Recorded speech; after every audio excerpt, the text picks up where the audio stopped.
Bismillahirrahmanirrahim. Assalamu alaikum.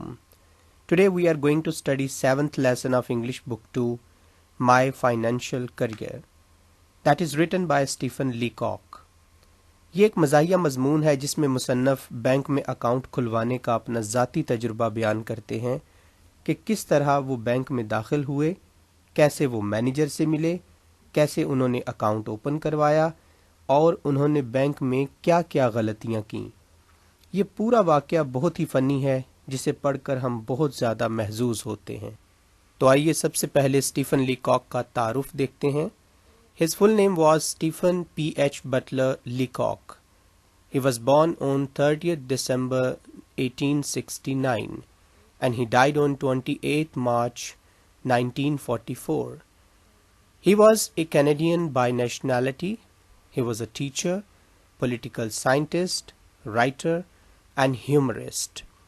Between the years 1915 and 1925, he was the best-known English-speaking humorist in the world. He is known for his light humor along with criticisms of people's follies. یعنی کہ یہ اپنے ہلکے پھلکے مزاح کے ذریعے لوگوں کو تنقید کا نشانہ بناتے تھے، لوگوں کی بے وقوفیوں کو تنقید کا نشانہ بنایا کرتے تھے۔ Now let's try to understand the title My Financial Career. میری مالی مصروفیات۔ The first word in the title is my. The word my means belonging to the speaker. It means the writer is going to tell something of his own or something personal. یعنی مصنف نے ایسے میں اپنے بارے میں کچھ لکھا ہے، اپنی ذات کے بارے میں کچھ تحریر کیا ہے۔ The second word is financial. That means relating to finance, یعنی مالی۔ The third word is career. That means a person's progress or course through life. It also means a distinct portion of someone's life. یعنی کسی کی زندگی کا ایک خاص حصہ یا کسی کی زندگی کی مصروفیات یا سرگرمیاں۔ So, as a whole, the title suggests that our writer is going to tell something about his financial activities. یعنی مصنف مضمون میں اپنی مالی سرگرمیوں یا مالی مصروفیات کے بارے میں کچھ بیان کرتے ہیں۔ اس سبق کو ہم پیراگراف وائز نہیں پڑھیں گے کیونکہ یہ مضمون ایک کہانی کی صورت میں لکھا گیا ہے۔ Our writer is always afraid of bank. اس مضمون میں مصنف اپنی زندگی کا ایک دلچسپ واقعہ سناتے ہیں۔ وہ ہمیں بڑے مزاحیہ اور دلچسپ انداز میں بتاتے ہیں کہ وہ بینک سے اکثر خوفزدہ رہتے تھے۔ جب کبھی بھی وہ بینک جاتے تو بوکھلاہٹ کا شکار ہو جاتے۔ کلرک، کھڑکیاں اور نوٹوں کی جھلک دیکھ کر وہ حواس باختہ ہو جاتے۔ جب بھی وہ بینک کی دہلیز پار کرتے تو وہ ایک غیر ذمہ دار احمق بن جاتے۔ انہیں اپنے بارے یہ سب کچھ معلوم تھا، لیکن کیا کریں، ان کی تنخواہ بڑھ گئی اور انہیں بینک جانا ہی پڑا۔ Increase in salary. ہمارے مصنف کی تنخواہ $56 تک بڑھ گئی، لہٰذا انہوں نے اسے بینک میں محفوظ کرنے کا فیصلہ کیا۔ Visit to bank. اس مقصد کے لیے وہ بینک چلے گئے، لیکن انہیں نہیں پتا تھا کہ اکاؤنٹ کیسے اوپن کرواتے ہیں یا بینک میں جا کر کس سے ملنا ہے۔ بینک میں وہ بہت ہی زیادہ پریشان اور گھبرائے ہوئے دکھائی دے رہے تھے۔ Meeting with accountant. ہمارے رائٹر کو کچھ سمجھ نہیں آ رہا تھا کہ وہ کیا کریں یا کس سے جا کے ملیں، لہٰذا وہ ایک کاؤنٹر یا کھڑکی کی جانب گئے جس پر اکاؤنٹنٹ لکھا ہوا تھا۔ The accountant was a tall cool devil. Accountant ایک دراز قد سرد مزاج شیطان نظر آ رہا تھا۔ اسے دیکھ کر ہمارے مصنف گھبرا گئے اور بولے، can I see the manager alone? کیا میں مینیجر سے مل سکتا ہوں؟ اور بڑی سنجیدگی سے کہا، اکیلے؟ اکاؤنٹنٹ نے کہا، یقیناً، اور وہ جا کر مینیجر کو لے آئے۔ Meeting with manager. جب اکاؤنٹنٹ مینیجر کو لے آئے اور مینیجر ان کے سامنے آ کے کھڑے ہو گئے تو مصنف نے مینیجر سے پوچھا کہ کیا میں آپ سے ملاقات کر سکتا ہوں؟ اور پھر سے پتہ نہیں کیوں مصنف نے کہہ دیا اکیلے۔ وہ یہ لفظ نہیں کہنا چاہتے تھے، مگر بوکھلاہٹ میں پھر سے یہی لفظ کہہ ڈالا، اکیلے۔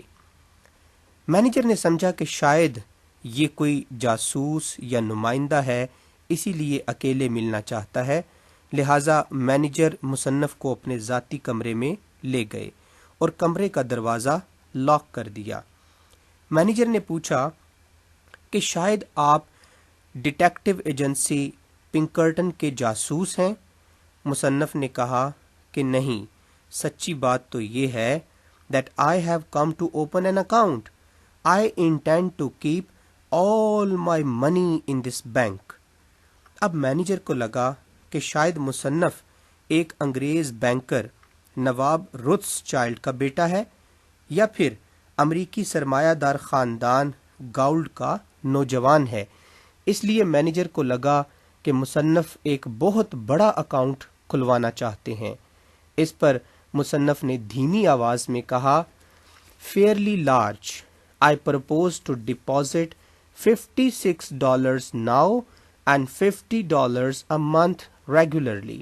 مصنف نے کہا، بہت بڑا اکاؤنٹ، میرا ارادہ ہے کہ $56 ابھی جمع کرواؤں اور پھر ہر ماہ باقاعدگی سے $50 جمع کروایا کروں۔ مینیجر غصے سے اٹھ کھڑا ہوا اور اکاؤنٹنٹ کو بلا کر کہا کہ یہ صاحب بینک میں اکاؤنٹ کھلوانا چاہتے ہیں اور $56 جمع کروائیں گے۔ مینیجر کے اس ذاتی کمرے میں ایک بہت بڑا آہنی دروازہ تھا۔ باہر جانے کے لیے مصنف اس دروازے میں داخل ہو گئے۔ یہ ایک سیف الماری تھی۔ مینیجر نے انہیں اس سیف الماری سے باہر بلایا اور کمرے کا دروازہ دکھا دیا۔ اوپننگ این اکاؤنٹ، لہٰذا ہمارے مصنف پھر سے اکاؤنٹنٹ کے کاؤنٹر یا کھڑکی کی جانب گئے اور اس طرح تیزی سے $56 کی گیند اکاؤنٹنٹ کی طرف بڑھا دی جیسے کوئی جادوگر جادوئی کرتب دکھا رہا ہو۔ لہٰذا کلرک نے اکاؤنٹ اوپن کر دیا۔ ہمارے مصنف کا اکاؤنٹ آخر کار اوپن ہو گیا۔ ودڈرال آف منی، جب اکاؤنٹ اوپن ہو گیا تو مصنف نے پیسے نکلوانے کا فیصلہ کیا کہ اب اکاؤنٹ اوپن ہو گیا، اب کچھ پیسے نکلوا بھی لیے جائیں۔ لہٰذا مصنف کو پیسے نکلوانے کے لیے ایک چیک بک دی گئی۔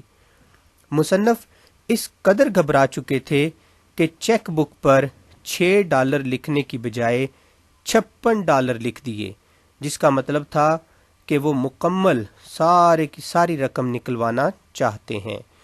اس بے وقوفی نے بینک میں موجود ہر کسی کو حیران کر دیا۔